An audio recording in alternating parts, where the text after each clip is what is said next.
za Slaven Belupo, gol Marasa u 87. minuti i ipak će se izgleda neizvjesnost tog trećeg mjesta prenijeti u posljednje kolo.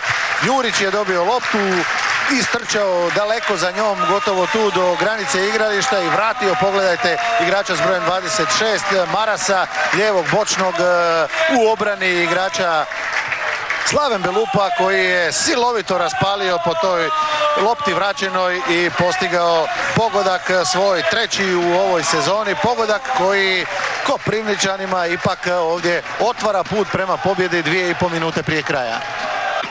Ono pitanje malo prije o atmosferi uoči uzvrata kupa sada je dobilo jasan odgovor nakon ovog pogotka Marasa. Da li pobjedničkog Vukušić vraća u sredinu, izbio je Kresinger koji se vratio sasvim natrag, pa onda Ibričić prolazi, još Ibričić i ima li pogotka? Ima, 1-1, Aračić 1:1 i mogu krenuti bageri u Rijeci raskopavati travnjak, jer Rijeka će ipak izgleda biti treća, s obzirom da je ovdje u 93. minuti Ante Aračić izjednačio na 1:1.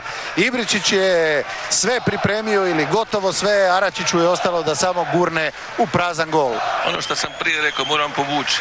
Ulaskom Ibričića vidjeli su sa 2-3 poteza šta ima na utakmici, da se radi o kvalitetnom igraču.